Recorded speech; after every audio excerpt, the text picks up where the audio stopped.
मुचीराम गुड़ का जीवन चरित्र, लेखक बंकिम चंद्र चट्टोपाध्याय। भाग 1, जन्म और वंश का गौरव। देखिए, मुचीराम गुड़ महाशय ने इस जगत को पवित्र करने के लिए ठीक किस शक संवत में इस मरतलुक यानी धरती पर कदम रखा था, इतिहास बाबू ने ये बात कहीं दर्ज नहीं की है।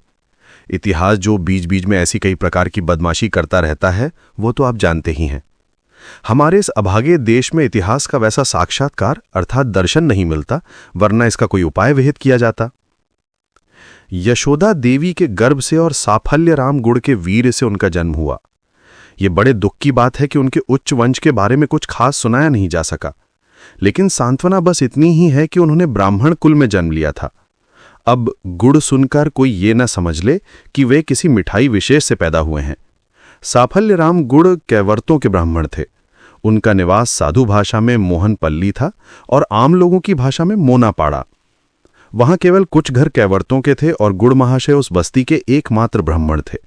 ठीक वैसे ही जैसे अकेला चंद्रमा रात को आलोकित करता है, जैसे अकेला सूर्य दिन का स्वामी है, वैसे ही साफल्यराम अकेले उस मोहनपल्ली को उज्ज्वल किए रहते थे। श्राद्ध शांति के कार्यों में कच्चे पक्के केले, अरवा चावल और दक्षिणा, षष्ठी मकाल की पूजा में या अन्य प्राशन आदि में नारियल के लड्डू, चने और केले, यही उनका लाभ था। इसलिए पुरोहिताई में उनका मन बहुत लगा रहता था। उसी ऐश्वर्य के उत्तराधिकारी और अर्जित रंभा भोजन के दावेदार होकर मुचीराम ने शुभ क्षण में जन्म लिया। जन्म के बाद मुचीराम दिन ब दिन बड़े होने लगे। यशोदा ने सोचा ये उनके पुत्र के असाधारण पौरुष का लक्षण है। गर्व से उनका सीना फूल उठा। यथा समय अन्नप्राशन हुआ। नाम रखा गया मुचीराम। इतने नगेंद्र गजेंद्र चंद्रभूषण के रहते हुए उनका नाम आखिर मुचीराम क्यों हुआ, ये मैं विस्तार से नहीं जानता, मगर दुष्ट लोग पीठ पीछे कहते थे कि यशोदा देवी के यौवन काल में मुचीराम दास नाम का एक काला कलोटा, घुंघराले बालों वाला हट्टा कट्टा कैवर्त यानी मछुआरा पुत्र उनकी नजरों के सामने से गुजरा करता था। शायद तभी से ये नाम यशोदा के कानों को बड़ा मीठा लगता था। खैर, जो भी हो, मुचीराम शर्मा दिन ब दिन बढ़ने लगे। धीरे धीरे माँ, बाबा, दुग्गा, दे जैसे शब्द बोलना सीख गए। उनकी असाधारण मेधा दशक्ति की बात और क्या कहूं। झूठा रोना रोने में तो वो 1 साल बीतते न बीतते महापंडित हो गए। 3 साल के होते होते गुरु भोजन यानी ज्यादा खाने से उनका शरीर बिगड़ने लगा और 5 साल के होते ही महामती मुचीराम ने माँ को बाप कहना और बाप को साला कहना सीख लिया। यशोदा रोती और कहती, इतने गुणों वाला लड़का अगर बच जाए तो बड़ी बात है। 5 साल की उम्र में साफल्यराम गुड़ महाशय बड़ी मुश्किल में पड़ गए। पत्नी यशोदा की जिद है कि लड़के की हाथे खड़ी यानी शिक्षा का आरंभ होनी चाहिए। सत्यानाश!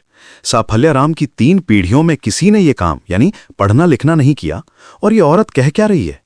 जिस दिन ये बात उठी, साफल्यराम की आंखों से नींद उड़ गई। यमुना का जल उल्टा बह सकता है, लेकिन गृहिणी के वाक्यों का टलना नामुमकिन है। मजबूरन हाथे खड़ी की तैयारी शुरू हुई, लेकिन दुर्भाग्यवश 3 कोस के दायरे में कोई पाठशाला नहीं थी, कोई गुरुजी नहीं थे। भला कौन लिखाएगा पढ़ाएगा। साफल्यराम ने उदास मन से यशोदा के चरणों में यह समाचार निवेदन किया। यशोदा बोली, अच्छा तो तुम खुद ही हाथे खड़ी देकर क ख क्यों नहीं सिखा देते। साफल्यराम थोड़ा फीका यानी म्लान होकर बोले, हाँ वो तो मैं कर ही सकता हूं, पर क्या जानती हो, इन चेलों और यजमानों की आफत के मारे आज रसोई में क्या बना है।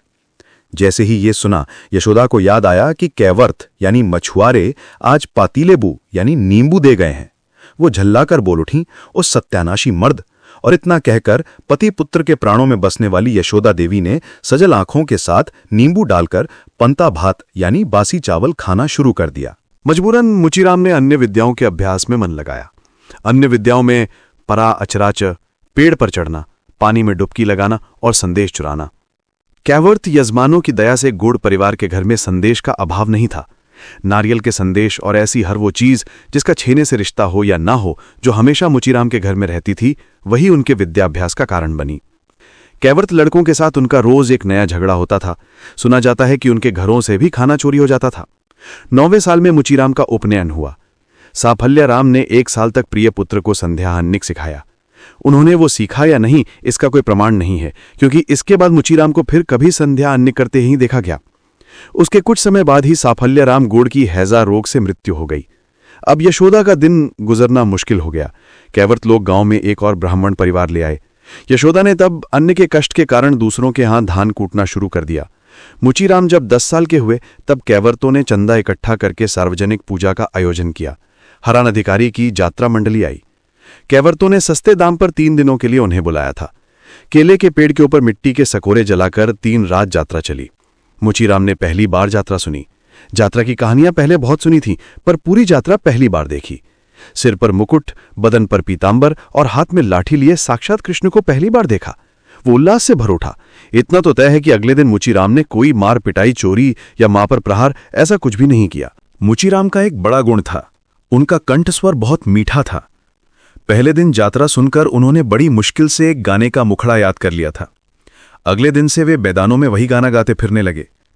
इत्तेफाक से हरान अधिकारी लोटा हाथ में लिए तालाब की ओर जा रहे थे। मुचीराम का वो सुरीला स्वर अधिकारी के कान में गया, कान से मन के भीतर गया और वहां से उनकी तिजोरी के भीतर भी प्रवेश कर गया। अधिकारी के लिए गले की आवाज का मतलब ही था पैसों की आवाज।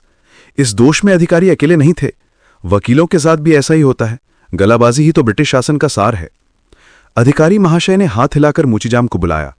परिचय पूछकर बोले, तो मेरी यात्रा मंडली में रहोगे। मुचीराम खुशी से फूले नहीं समाये। मां यशोदा की अनुमति का इंतजार भी नहीं किया, तुरंत साथ जाने को तैयार हो गए। लेकिन अधिकारी चतुर आदमी थे। सोचा कि दूसरे के लड़के को बिना बधाई ले जाने ठीक नहीं होगा। मुचीराम को लेकर वे यशोदा के पास गए। यशोदा तो रो रोकर बेहाल हो गईं। इकलौता बेटा, उसे कैसे छोड़ दें। इधर दाने दाने की किल्लत थी। अगर कोई रास्ता खुल रहा है तो क्यों न मना करें। सोचा, मैं देख न पाऊं, मुचीराम कम से कम 2 वक्त खा तो पाएगा, अच्छा पहन तो पाएगा। यशोदा भला यात्रा वालों का दुख क्या जानती। आखिरकार 5 रुपये मासिक वेतन पर यशोदा ने मुचीराम को हरान अधिकारी के हाथों सौंप दिया। उसके बाद वे जमीन पर गिरकर अपने पति के लिए रोने लगीं। मुचीराम ने कुछ ही दिनों में समझ लिया कि यात्रा वाले का जीवन सुखद नहीं होता। यात्रा वाले भला कोयल की तरह डाल डाल पर कोपलें खाकर गाना गाते नहीं फिरते। जल्द ही मुचीराम का शरीर सूख गया। गांव गांव की भाग दौड़, खाने का ठिकाना नहीं, नींद का ठिकाना नहीं। बालों के बोझ से सिर में जुएं हो गईं और शरीर की खाल फटने लगी। अधिकारी की कान खींचाई और गालियां खाकर मुचीराम के दोनों कानों में घाव हो गए। सिर्फ इतना ही नहीं, अधिकारी के पैर दबाने पड़ते, हवा करनी पड़ती, तंबाकू भरनी पड़ती और न जाने कितनी गुलामी। मुचीराम के सुनहरे सपने भाप बनकर उड़ गए। उनकी बुद्धि बहुत तेज नहीं थी, ये भी एक बदकिस्मती थी। गाने की ताल तालाब किनारे के पेड़ों पर नहीं फलती, ये समझने में उन्हें कई साल लग गए। अभ्यास के समय जब भी ताल की बात उठती, मुचीराम अनमने होकर सोचने लगते कि मां कैसे ताल के बड़े बनाती थी। तब उनकी आंखों और जीभ से पानी टपकने लगता था। गाना याद करना तो और भी बड़ी आफत थी। कुछ भी करके उन्हें याद ही नहीं होता था। कान खिंचवाते खिंचवाते कान लाल हो गए। मंच पर गाते समय पीछे से लोग बोलकर याद दिला देते थे। एक दिन गाना था, नीरद कुंतला लोचन चंचला दधती सुंदर रूपम। मुचीराम ने गाया नीरद कुंतला, फिर रुक गए। पीछे से किसी ने धीरे से कहा लोचन चंचला। मुचीराम ने सोच विचार कर गा दिया लुची चीनी छोला। पीछे से फिर आवाज आई दधती सुंदर रूपम। मुचीराम ने बिना कुछ समझे गा दिया दधते संदेश रूपम। उस दिन वे और आगे नहीं गा पाए। मुचीराम को कृष्ण बनना पड़ता था, लेकिन कृष्ण के सारे संवाद उन्हें पीछे से सिखाने पड़ते थे। सिर्फ आ बा आबा धवली यानी गाय को बुलाने की आवाज जितना ही उन्हें याद था। एक दिन मान भंजन यात्रा हो रही थी। कृष्ण को कहना था, मानमयी राधे, एक बार मुख उठाकर बात करो। ठीक उसी समय बेला बजाने वाले ने मृदंग बजाने वाले से तंबाकू मांगते हुए कहा, गुड़ पियो। सुनते ही मुचीराम ने राधा से कह दिया, राधे, एक बार मुख उठाकर गुड़ पियो। हंसी के मारे यात्रा वहीं टूट गई। मुचीराम पहले तो समझ ही नहीं पाए कि सब हंस क्यों रहे हैं, लेकिन जब देखा कि अधिकारी साजघर मेकअप रूम में एक लाठी लेकर उनकी ओर लपक रहे हैं, तब मुचीराम समझ गए कि ये लाठी उनकी पीठ पर उतरने वाली है। वे तुरंत रफू चक्कर हो गए। अधिकारी महाशय खूब गालियां देते हुए साजघर लौटे। मुचीराम ने एक पेड़ की आड़ में छिपकर अधिकारी के पूर्वजों को खूब खरी खोटी सुनाई। जब अधिकारी सो गए, तब मुचीराम उनके दरवाजे के सामने खड़े होकर मन ही मन अधिकारी को भद्दी भद्दी गालियां देने लगे और हाथ का अंगूठा हिलाकर कैंगा ठेंगा दिखाया। किवाड़ पर लात मारने का नाटक करके मुचीराम एक मंदिर के चबूतरे पर जाकर सो गए। सुबह उठकर अधिकारी मंडली लेकर रवाना हो गए। मुचीराम का कहीं पता नहीं चला। अधिकारी ने गाली देते हुए कहा, जुटना होगा तो अपने आप जुट जाएगा, मैं उसे ढूंढता नहीं फिरूंगा। असल में उनके मन में मूचीराम के बकाया पैसे हड़पने की इच्छा थी। यात्रा मंडली चली गई, मूचीराम नहीं आए। उठकर वे रोने बैठे। मंदिर के पंडित ने प्रसाद दिया। उसे खाकर रोने का दूसरा अध्याय शुरू हुआ। मैं कहता हूं मूचीराम, अब जब लाठी उठते देखो तो पीठ फेर देना। तुम्हारा वंश प्राचीन काल से ही सिर्फ पीठ थपथपवाता आया है। भागोगे कहां? इस सभ्य जगत के अधिकारी मूचीराम को देखते ही लाठी बरसाते हैं और मूचीराम पीठ फेर देते हैं। पर्व 1 समाप्त। प्रिय दोस्तों, अंत तक साथ रहने के लिए धन्यवाद। कृपया हमें प्रोत्साहित करने के लिए इस वीडियो को लाइक, शेयर और सब्सक्राइब करें। आपका सहयोग ही हमारी सबसे बड़ी प्रेरणा है। धन्यवाद।